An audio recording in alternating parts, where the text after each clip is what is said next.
I remember when I was a little girl, our house caught on fire. I'll never forget the look on my father's face as he gathered me up in his arms and raced through the burning building and onto the pavement, and I stood there shivering in my pajamas and watched the world go up in flames.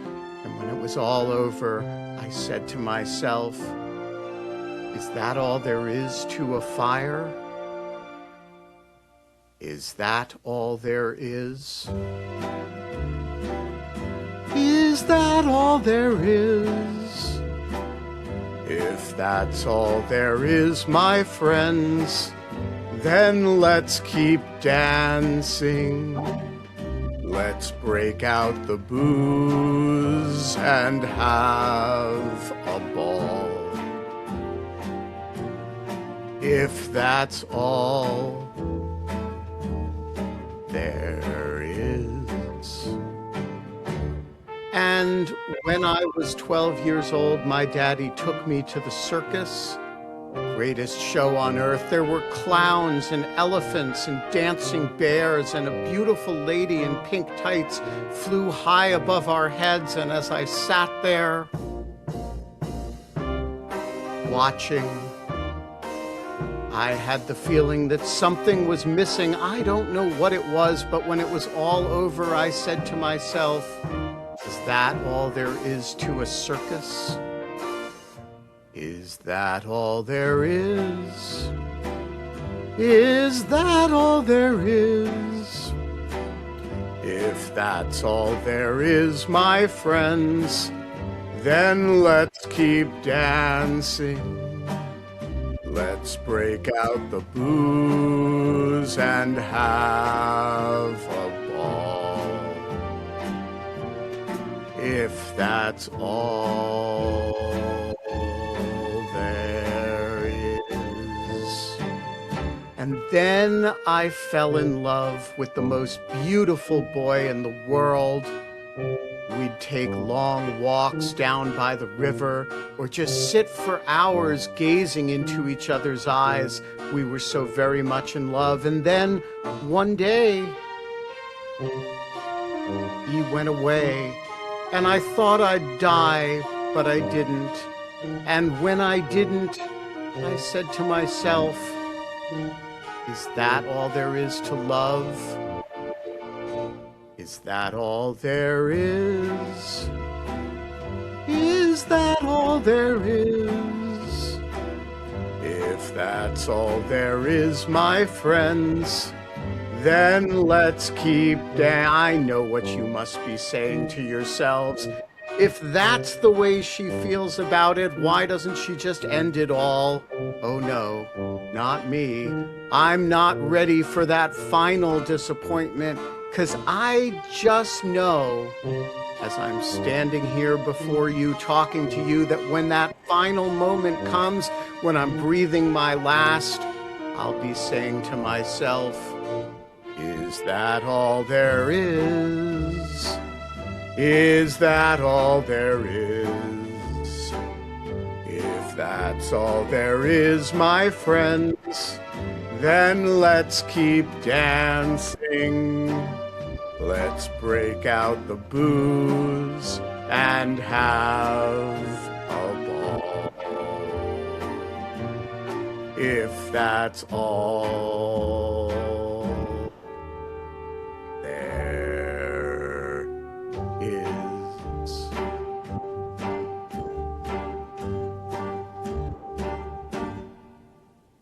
We're live. It is Monday, July 27th in the year of our Lord 2026. That is my paean to the great Peggy Lee. It is 8:05 in Washington, D.C. The sun is shining.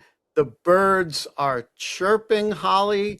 It is going to be a great fucking day. And at the end of which, you are not going to be asking, "Is that all there is?" Because why, cactuses? You're watching Dog Shirt TV, a working revolution in morning television. You are watching Dog Shirt TV, and it is a forking revolution in morning television. And yes, Carol T, that was the monologue. Um, Folks, The the comments are really quality on this. I have not read the comments yet. I am going to read the comments as Holly tells a story because she told me that she sent me a text last night after the Mara book club, Which was it- fantastic. which was fantastic, that she had was going to come on the show today because she had a story for me. So I am going to multitask. I'm going to read the comments and then and listen to Holly's story at the same time, all of which is a 7-minute long-winded way of saying that we aren't allowed to have fun anymore, but we are allowed to have live karaoke on Dog Shirt TV for the first time ever, but I have a feeling not the last. Um, because one thing you need to know about Holly Berkley Fletcher is that she is very serious about karaoke. And we had amazing karaoke night the other night at Holly's house with Julia Curley. If you have never seen Julia Curley sing Minnie the Moocher, you are I mean, so you're a good singer, Ben. I thought although I got Julia. to tell you, I have to confess that key No, that was not your right key, but it you is are a really good singer. bad for me. Yeah, and we all need we all sing songs and occasionally do sing songs that are not appropriate for our vocal range. I did that on karaoke night. It's fun to try, right? It's fun to It try. is. And look, if you are not prepared to make an idiot of yourself, Then you're not you're invited. well, you're just not ready to defend democracy. Well, but also you're not invited to karaoke night. Right. My, I mean, karaoke night is intimately linked to the protection of democracy I like because to think so.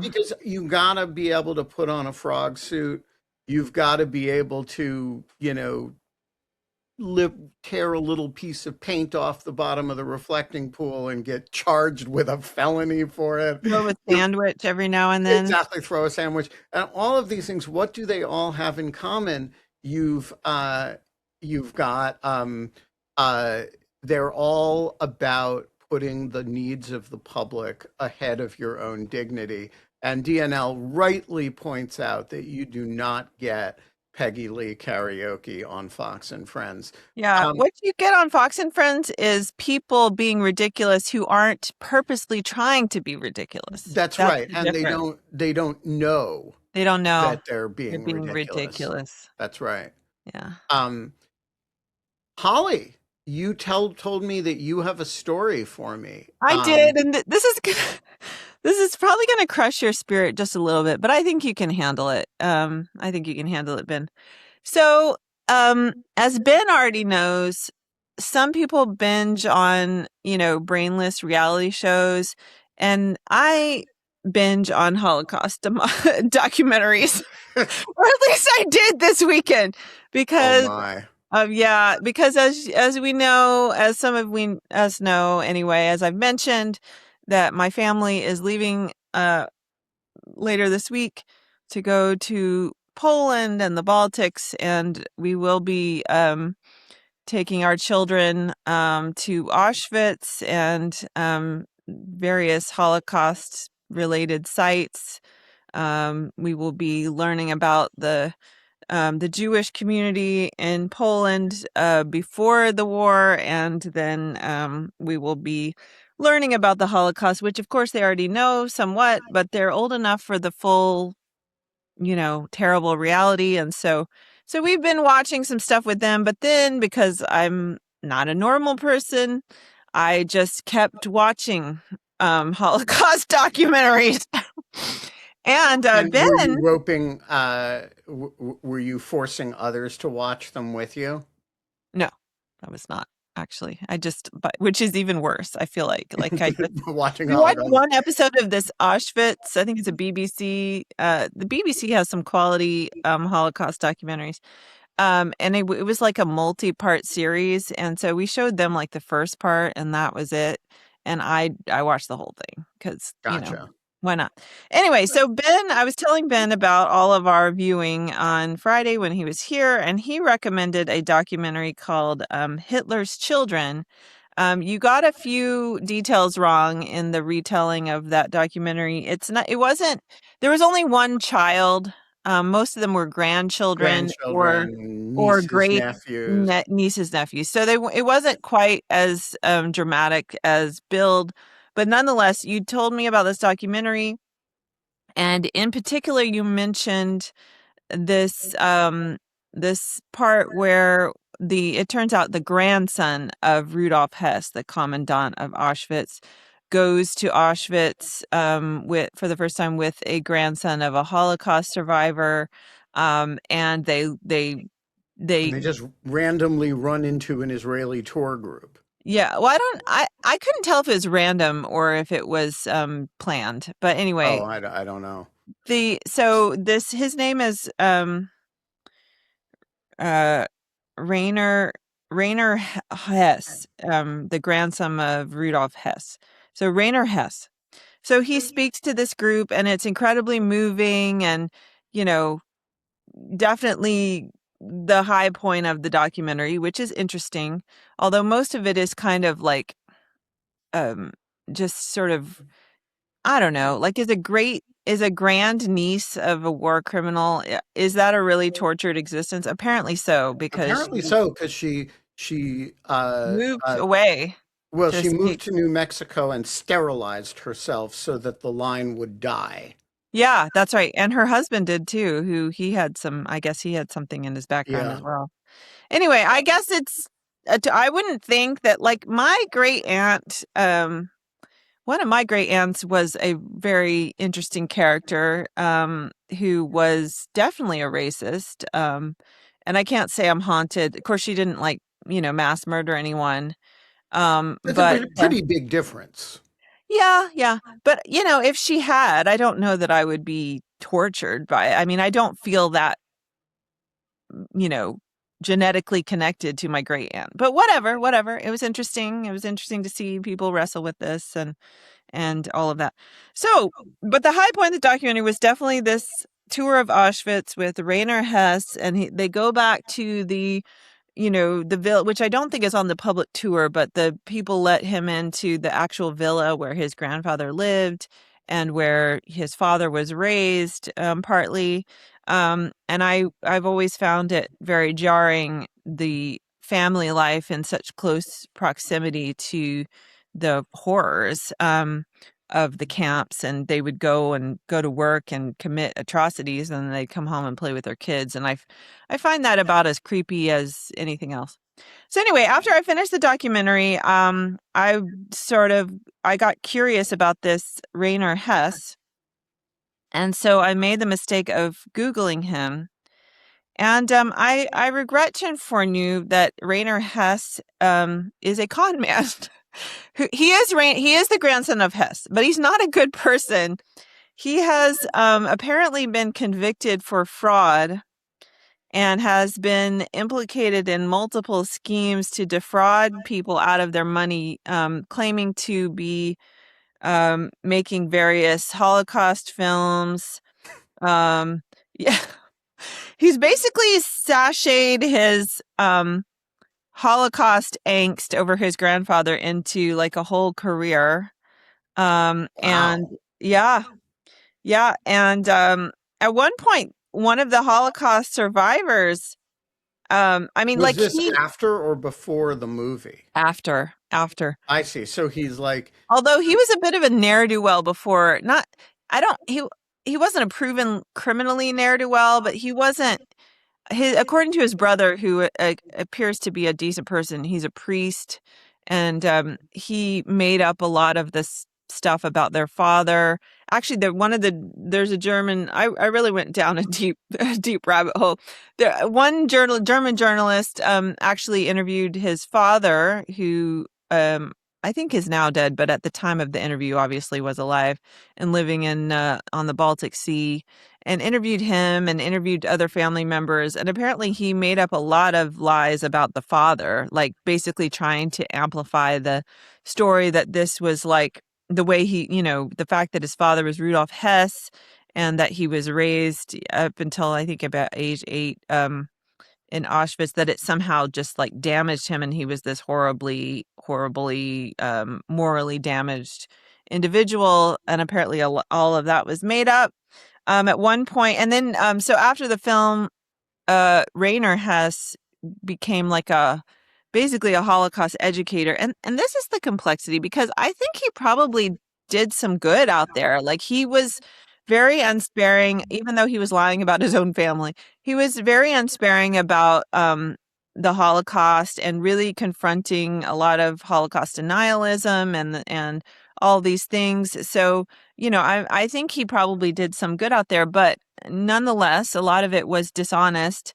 I think the most poignant detail I found was that in the course of his sort of career as an educator, an Auschwitz survivor like symbolically adopted him, like sort of they teamed up. And anyway, he really took in a lot of these survivors and their children, and who apparently gave him money to do things that he never did. Wow. And That's yeah, really the big low. fraud though was just against a bank, which okay, fine.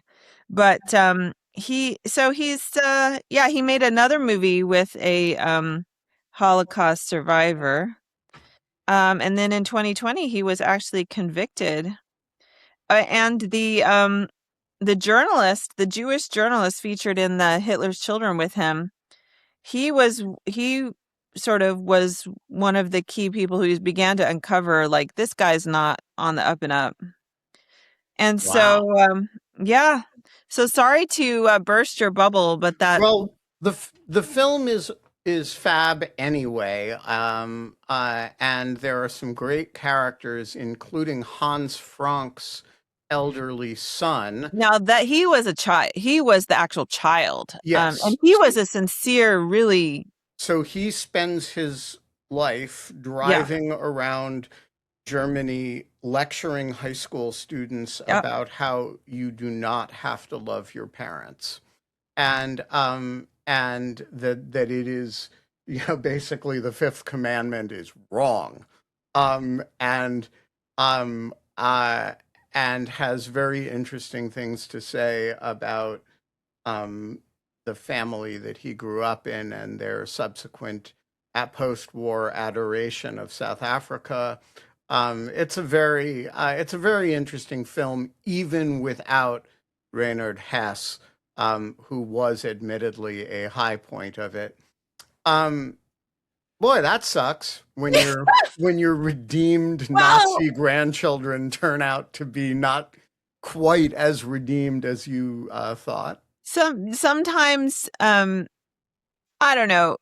There's one point in the documentary where one of the, again, grandnieces or whatever, tortured, extended family of one of these were criminals, basically is talking about how, you know, she's had to convince herself, like, there's not a genetic component to this just because her grandfather's bad, like, and that's kind of a Nazi idea. But I have to, I don't know. And I'm not going to go into details in my extended family, but I, I think there is a genetic component to some mental illness and even sociopathy. I think there is, But there's obviously not a not. genetic component to being a Nazi. No. But sociopathy, absolutely. Or like antisocial behavior. It does. Now you could say it's, nature versus nurture, but I feel like a really stone cold sociopath, I think something is sort of neurologically broken in their brain. And I don't know that every Nazi was a bona fide, neurological sociopath.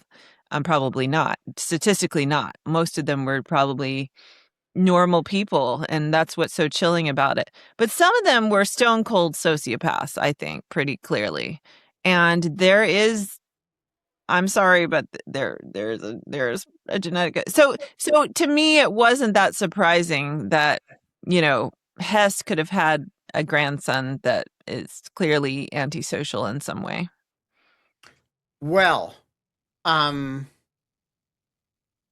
you know, I don't know how to evaluate that, but I will say I do think the movie stands for, in a powerful way, notwithstanding Hess's uh, grandchild, that the sins of the father are not the sins of the son, or in many of Absolutely. these cases, the daughter, and that there is something beautiful and redemptive about the struggle that these people have in their lives. And I found the movie.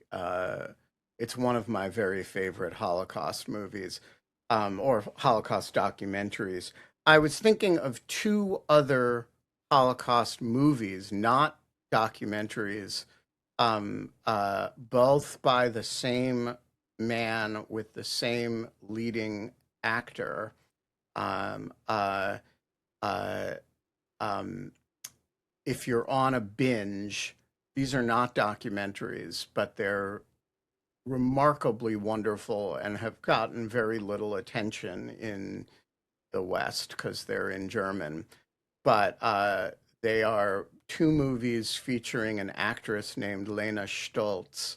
And I believe her husband is the director, and his name is maybe Verhoeven.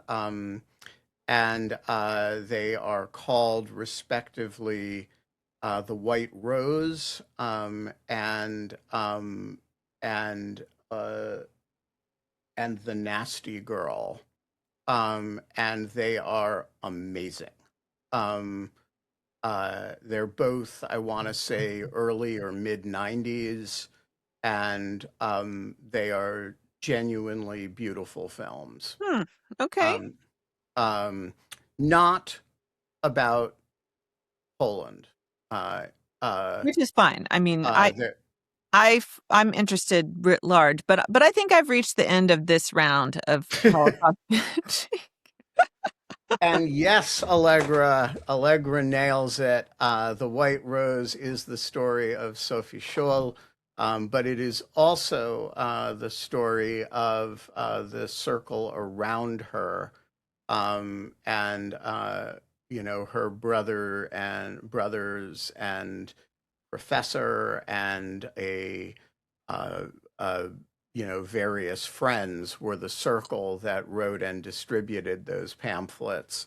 And uh, so the other title is The Nasty Girl, or at least that's how it's rendered in English. And Sounds like a porn film. it does sound like a porn film. It is very much not a porn film. It is a movie about a, I think it's a true story, actually. It's a movie about a young Bavarian teenager who sets out to research how her town resisted the Nazis and uncovers a lot of let's just say, dirty laundry in the town, and becomes a kind of target um, uh, for memory holing. It's a wonderful, if somewhat badly titled. I don't know if the German title has the same porn overtones as the English title, but the uh, it's a really really good movie. Hmm. And I don't know what they have done otherwise or since, if anything. I don't. I've never seen her in anything else. She is unforgettable in these two films, and they're both brilliantly written and directed as well. And I'm pretty sure I read somewhere that it's like her husband is the filmmaker and that they're projects that the two of them did together. But I could be misremembering that. Um, yeah, okay. I've never heard of those, so that's next time I want to go on a World War II binge, I'll add that to the list. I'm probably good for now. I'll I'll be at Auschwitz and another. I've been there before, to be clear, but we're I have taking the. never been there and never want to go. It's well, what's unnerving? Well, one of the things is unnerving about it, and you get a sense of this actually in that Hitler's Children documentary. The original camp prison is quite lovely. It's like these sort of nice brick buildings and there's trees and it's along a river and it's doesn't there is a there is a crematorium, so there's that, but you could, you could imagine it being and I think actually originally before the Nazis sort of took possession of it, it was like a military barracks or something. It wasn't a prison originally, and so it doesn't really, appear that way. But when you go, so you go there, and then the Auschwitz-Birkenau is what's really just completely disturbing. It's most of it is destroyed because they destroyed it on their way fleeing the Soviets. But they've recreated some of the barracks, and then of course, what's really chilling is that famous gate you see in all of Right. the with the tower across the railroad tracks and the railroad tracks. That's still there, and it chills you to the bones. I mean, it's just it's bleak. It's just this open bleak place. And so that is a creepy place. But the other part of Auschwitz, the original part, is creepy in a different way because it's quite idyllic almost looking. So but I haven't been there in 20 years, so we'll see if it's any different and we'll see what my children think. Oh, the other thing I don't know if I learned this for the first time, probably not, because I've obviously gone on many World War II binges in my time, and have always been, as so many people are, fascinated by World War II. But I was reminded in one documentary that the Danes are big heroes of the war. Denmark, the Nazis ordered them to basically hand over all their Jews, as they did all the other countries they occupied. And the Danes basically Evacuated 800 evacuated Jews all of them. overnight to Yeah. Sweden. Yeah. I mean, they didn't have a huge community. It was Um, 813 people, and they saved almost all of them. yeah. But, 813 versus a million people or something like that. Um, Right. I mean, they had a low key job, but they did it very well.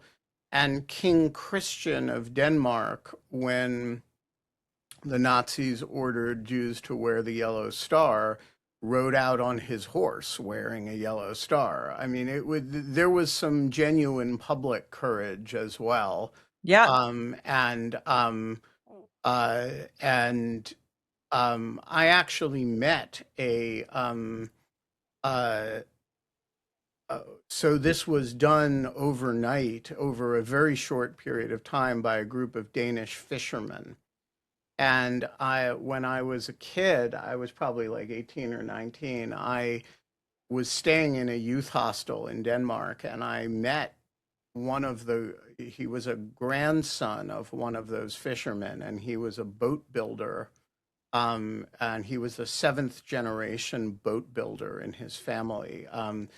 And he mentioned to me that his grandfather had participated in this, Dunkirk-like operation to save Jews, and he told me that the irony of it was that his grandfather was quite an anti-Semite, and which kind of surprised me because it doesn't, and I asked him about it, and he said, "Oh, it was a nationalist thing, Uh-huh. we we are a democracy, and he felt that means that Germans don't get to tell you who to kill."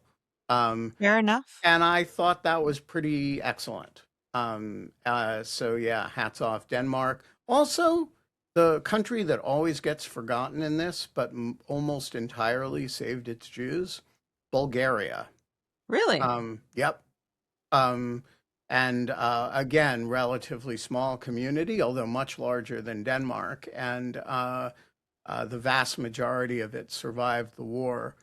Um, uh, you know, People don't spend a lot of time on the countries where dogs didn't bark. Because, Poland and Lithuania were so dramatically in the other direction. And, you know, I think the rate of Jewish death in the Netherlands was the same as in Poland, right? I mean, it Yeah, was the not rate it not as was big not a an unit. Eastern European versus Western European thing. I mean, Mhm. Belgium, you know, France. these were, well, France is more complicated, Yeah. because 60, I think it's more like 60% of Jews in France are killed rather than 95%. But remember, not all of France was occupied. Right. Yeah. Um, and so, it's a, uh, it's a, it's a complicated story, but Bulgaria in particular is really, really overlooked. And, um, a lot of people are alive today because they are descendants of Bulgarians rather than Romanians. Yeah. Huh, how about that? The other thing about Denmark, so one of my son is also goes on periodic World War II benders, and he read a book when he was in elementary school called he loved it at the time. He really loved it. It was called The Boys Who Challenged Hitler, about this group of Danish schoolboys who formed a club called the Churchill Club and basically conducted sabotage missions as like young teen, like 13-year-olds against the Nazis in Denmark. So the Danes, like, I guess you don't mess with the Danes. You You know, um, who knew? well, somebody should whisper that in the ear of Donald Trump, before he tries to seize Denmark Exactly, that's from right. He is trying to mess with the Danes, or he Greenland has before. tried. Yeah. Although, again, they took it pretty seriously. And remember the news reports of basically preparing Greenland to they were gonna fight back. Yeah. No, they would. Although I saw a hilarious video um, about of a Danish official saying that if U.S. troops landed on Greenland, the Danes would take it extremely seriously and would send a rescue party for them because the environment is that inhospitable. Um, anyway, uh, So that's all all I right. have. So we have an idea floated in the chat of doing either a White Rose film festival for Mara shorts, that is the White Rose, and another movie that I've never seen about Sophie Schultz called Five Last Days, which was made around the same time. And or doing a Michael Verhoeven, Lena Stoltz film fest for MAGA shorts, which would include the White Rose and the Nasty Girl, or we could do all three. I don't know how people want to do this, if people want to do this, but uh, um, I am game for either approach, and happy to watch those films again. Um, Yeah, I almost rewatched because I remember seeing it as a teenager, and I thought it was good then, and I don't, you never know if the movies you thought you were good as like a 14-year-old are going to be good. But I almost started watching this movie. Have you seen the Scarlet and the Black with Gregory Peck and Christopher Plummer? no, I've never seen that. Oh, Um, has anyone seen it? I remember it being really good. I mean, Gregory Peck and Christopher Plummer, and it has John Gielgud actually as well. hmm. But it's about Does John Gielgud play an evil Nazi? I don't think Because in so. that I period, think you Christopher Plummer usually does. oh, okay, interesting. Because in that Yeah, period, you usually cast evil Nazis as having British accents for reasons that are completely unclear. maybe that's what actor you could come up with. No, it's about the a Vatican official who. And of course, the Vatican, as a whole, I don't think acquitted itself very well during World War II. But this particular Vatican official tried to thwart Vatican cooperation with the Nazis. And anyway, let's see. I'll have to look it up to make sure I'm getting the details right. But anyway, it's kind of a psychological, th- you know, thriller between these dueling forces of Christopher Plummer and Gregory Peck. It was made in the early 80s. Yeah, an Irish Vatican priest who saved thousands of Allied soldiers and Jews in Nazi-occupied Rome during World War II by hiding them in secret networks, defying the Gestapo commander, who was played by Christopher Plummer. So it's about this Irish priest in the Vatican who and it's a true story. So he's known as the Scarlet Pimpernel of the Vatican. Interesting. Yeah, I because am. the Vatican as a whole did not. It was not their finest hour. It's true, although, in their defense, um, uh, I mean, the Pope was lousy, but lots and lots of individual priests did hugely courageous things. That's true. And so including, the later became Pope, John Paul II, uh, um, although the later became Pope Cardinal Ratzinger, maybe not so much. But the church was a complicated beast, that you can see some of the best and some of the worst of humanity in a relatively short period of time, which is, by the way, true of the church most of the time, it being that big and that diverse. Um, Yeah. There's this famous scene that I still remember from the movie, which I do want to rewatch at some point, maybe with my kids. Maybe I'll subject my children to the Scarlet and Black of Gregory Peck, who's just, I mean, Gregory Peck, what an actor. I love Gregory Peck. Um, he he's basically there's a line, the Vatican was officially neutral and the Nazis couldn't. That was the deal. And he's like basically teasing. He knows this commander wants to arrest him and is like on to him, but he's and is basically watching him all the time to make sure to see if he's going to leave Vatican City. And there's a line that marks the boundary of Vatican City, and the priest goes out there and basically you know, hops across, basically toys with him. And anyway, it's a great scene.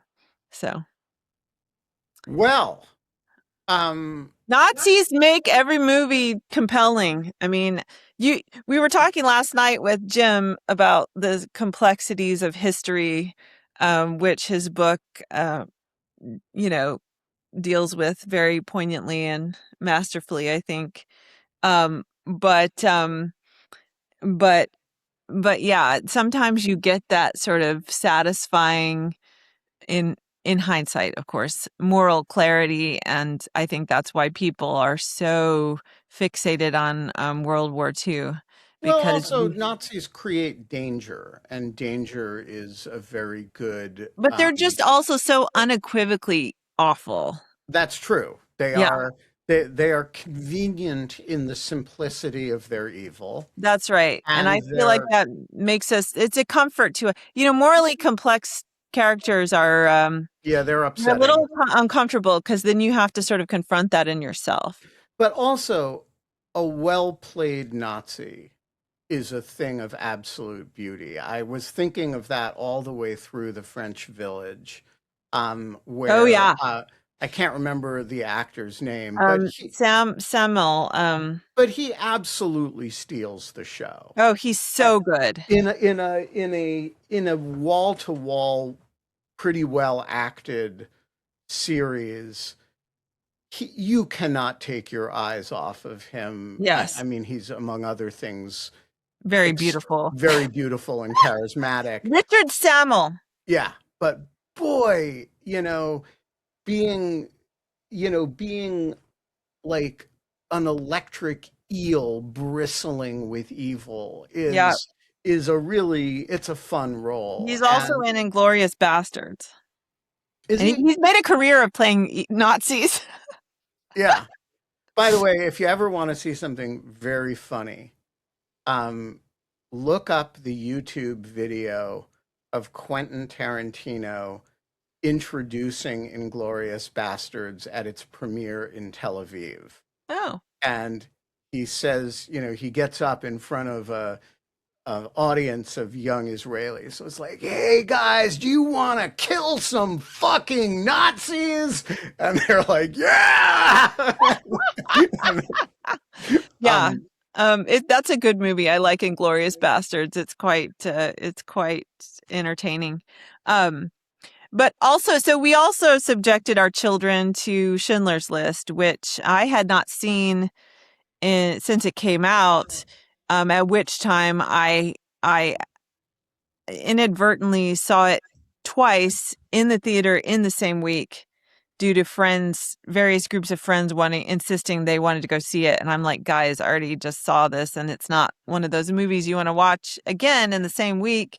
So anyway, since that time, I had not I seen it. I have a confession. You've never I've seen never Schindler's List? seen it, and I've never seen Sophie's Choice. I've never seen Sophie's Choice. I don't think that sounds like much fun at all. But anyway, so we watched Schindler's List with the kids, and it is quite gripping. I was like skeptical because it's like over 3 hours, and I was like, Kevin, these kids are not gonna sit here for 3 hours and watch this black and white movie. But they were completely absorbed. But in the movie, the evil Nazi in that movie is so evil, and he's played by the wonderful Ralph Fiennes. That was both Ralph Fiennes and Liam Neeson. I had never heard of either of them until that movie, and then Schindler's List really put both of them on the map, I think. But Kevin, after watching the film, Kevin was like, "Is that like?" The Ralph Fiennes character just seems like really over the top. Surely they exaggerated how evil this guy was. And no, they did really. So he went on a deep dive, and Amon Goeth, whose granddaughter is in the Hitler's Children documentary, he really was that evil.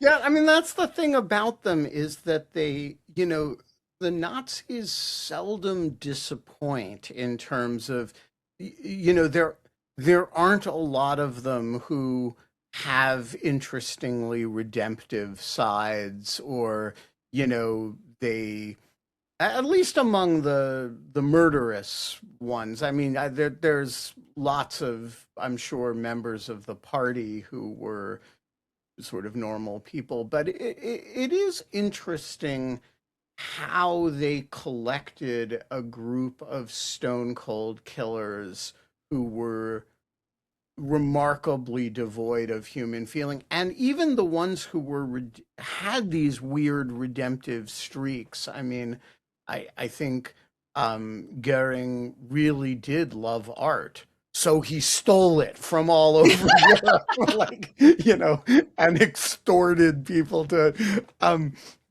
built probably the largest art collection in the world. Um, you know, like even the ones who had these streaks of uh, human feeling turned them into something just astonishingly ugly. They were remarkable for their consistency about it. Yeah, and it went so in some of these other documentaries that I binged on, they had old, presumably old footage because I think it's too late, now, but from like I would say the 70s or early 80s of SS, like lower, obviously all the high people were executed, but kind of lower ranked SS people that they interviewed, and like none of them were repentant. Like it was just like astonishing.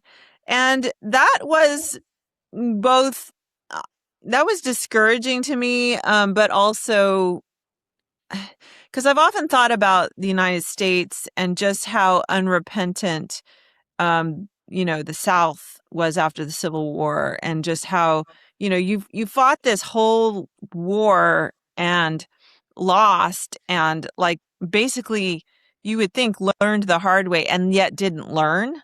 Like they went right back to oppressing Black people. Yeah, as soon as they could. As soon as they could. They like literally learned nothing.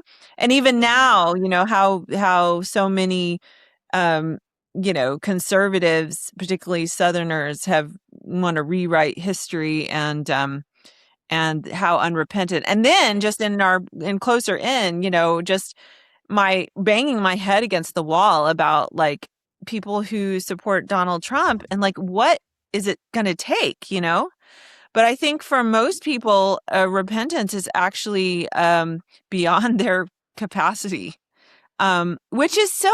This is what I've never understood about people who don't want to apologize, don't want to sort of go through some repentant, penitent process. And it frustrates me when it sort of I see this in myself, like when someone sort of criticizes me and I know like in my heart like they have kind of a point, or like I already feel some sort of guilt about it, or and yet immediately sort of your first instinct is this like to defend yourself, and but then because I'm a decent person who has cultivated this in myself, or at least tries to be a decent person, I usually push through that, and then I do apologize. And I'm an apology junkie. Like I don't know why people don't like to apologize, because it feels so amazing to like get it, to just admit like I screwed up and I'm sorry, and then to have, usually what happens is the other person is immediately disarmed and embraces you, and it's just it feels so amazing. And I really I really don't understand. I do understand to a point, because I think, again, that self-preservation instinct that we all have, I think it's hardwired into us. But because we are more than our biology, we have this capacity for empathy and sort of, enlightenment. We learn to push through that and become exist on a higher plane, as human beings. But I guess that's what it is it's still but some people never can get past that. And I just don't, I'm just like, you're really missing out, Like I remember, here's just one example, not to just toot my own horn, but just, I know my own experience the best, so I can speak from that. So I'm not trying to like puff myself up, but I'm just trying to explain the power of repentance in a life. So I remember just there was a woman at work, a teammate, and she was definitely a little bit bristly. She was a little bbit prickly, and kind of would easily offend and kind of get her dander up or whatever. But I had, I got along with her generally fine, or I wanted to, and I liked her. Like I saw good qualities in her, and whatever. So one day she comes to me, basically, and sits down and is like, tells me in polite but no uncertain terms, like, you did this to offend this. You did this and it offends me, or this is a pattern of behavior that I see from you that I have a problem with. And of course, my immediate reaction was to like get upset and basically, attack her. Like you're so. But I didn't do that. I sucked it down and I listened to her. And then I got myself together enough to basically respond in a way. And she was right. Like I did have this tendency to basically say, you know what? You're right. This is something I've been aware of. This is something I've worked on, but apparently not enough.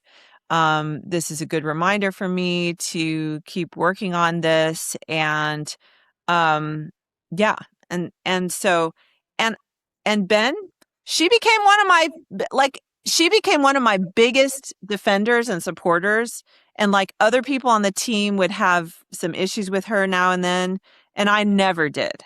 Like she could, and she knew that if we had and I knew that if we had a conflict, we could be honest with each other like that because we had built that sort of trust. And we became very good friends. And I got along with her better than And when you were indicted and dragged off to The Hague for war crimes. for genocide and war crimes, she came and bailed you out. Yeah. That's right. So to me, and again, I'm not going to go into my. But can I just say that I think it's a little different when it's minor personal behavioral stuff. Obviously, but I'm just saying, you could have a redemptive arc. There are people who do terrible things and are actually able to confront that in themselves and try to repent, or just, again, supporting Donald Trump. Okay, that's not mass murder yet. Yet. Why can't you admit, it's so obvious this person is a deranged, dangerous person. Why is it so hard to say? And some people have said this. Some people have done so, and I give them lots of credit. But how hard is it to say, boy, I can't believe I was ever taken in by this person. I am sorry. I am going to change course and do everything in my power to make amends. Why is that so hard? So here is my question about that. There is a person very prominently who is doing that right now on Ukraine, if not on Donald Trump. And it is Laura Loomer. And my attitude toward that person is, okay, I'm glad you're saying the right thing now, but fuck you. I don't think it's reflective of her actual true heart, as for one thing. Do you know what I'm saying? Well, but hypothesize for a moment that Laura Loomer is dripping with sincerity. Or Marjorie Taylor Greene's another example. Or Marjorie, yeah, so, right. Marjorie Taylor Greene may be a better example because I think she kind of is sincere and she's paying a price for it in some meaningful way. And I am not, standing around waiting to embrace her in the warm love of forgiveness. And I actually feel that way about a lot of people, welcome to the right side, but fuck you. And I don't know if that's, I do want them on the right side. I think it's very important that the ship sink without rats on it. The fewer rats there are, the less ballast for the ship from the rats, I guess. But I don't want to be particularly forgiving about people who did, just terrible things. Sure. And these are terrible things far short of mass murder. And okay, but whether you are willing to forgive a person is a little bit of a different thing than the person recognizing how wrong they were and trying to be repentant. Do you know what I'm saying? I can understand why you or anyone would not forgive someone, but what I'm what I just struggle with is just the capacity for just doubling down. And I also think in terms of forgiveness and your Laura Loomer and Marjorie Taylor, I think there's layers to repentance, and I think she may be repenting on one issue, and there could be some cynical reasons why all these people that used to be super pro-Russian are somehow not pro-Russian anymore. It may have something to do with the money drying up from Hungary. Yeah, well, let me just say, to whatever European intelligence service has seen an opportunity here and is replacing Russian money laundered through Hungary with Yep, some other source of source of money, cash. and is Twin Pool, another one. encouraging the Tim Pools and Laura Loomers. I love you. Yeah, This is what we have intelligence services for. that's right. But it does not make me feel morally different about the individuals in No, question. no, no. I think But if you are working for such an intelligence service, you are doing God's work, and please carry on. Yeah, I would. So that's one layer where she's just basically scratched the surface of her larger issues and complicity with something evil. Marjorie Taylor Greene has gone deeper, so deserves more credit. But again, I don't think she's really connected the dots of like, my particular belief system led me in this direction, and I still hold a lot of those foundational beliefs. And this is the critique I have, by the way, and again, I'm not equating them to Nazis or Laura Loomer or Marjorie Taylor Greene. I think they're better people than that. But, the collection of anti-MAGA white evangelicals, who, again, I'm very thankful that they're against Donald Trump. I'm I have, I'm happy about that. I respect them as people. I have a lot of affection for these people, but I see that they're not still willing to take a look at, like, so your theology has led here. Like, this is not a coincidence. And it's very convenient for the anti-MAGA evangelical types to sort of label that, Christian nationalism versus white evangelicalism. And I'm like, there's huge overlap there that you need to grapple with, that goes way back in history. And so to me, there's layers of this sort of repentance and reexamination, and almost nobody goes all the way down. Some people do. There's an author that's famous in evangelical circles. His name is Josh Harris, and he wrote this like book that was like this huge purity culture book in the late 1990s called I Kissed Dating Goodbye.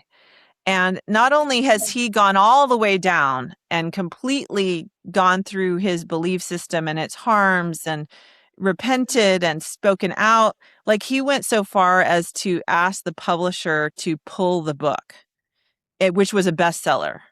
And Um, did the publisher do it? yeah, I think so. Yeah. Wow. So there are some cases of that, but for a lot of people, they'll only go so far in excavating all of that. And I'm sure I include myself in that, of course. Like, there's I mean, I've gone all the way through my Christian upbringing and all of that, but there's other areas, I'm sure there are blind spots that I still have, and on other things, I'm positive of that. And so yeah, I just think repentance is a layered thing, but every time I've gone all the way down or follow it all the way through, even though I'm not a war criminal, even though I did, like, it feels amazing. And I just, the fact that more people don't understand the gifts of that is a tragedy for this world, truly. All right. Well, Holly Berkley Fletcher, verdict on repentance. not is that all there is, but I know um, uh, what you're thinking now that we've gotten to the end of the show. You're thinking, is that all there And is? it is. Is that all there is, my friends? And so, break out the booze and have a ball. We will be back tomorrow. I don't know who the co hosts are going to be. I don't know who the guests are going to be, but I know what you'll be saying at the end of the show. We will have had a ball, but you will be thinking, is that all there is?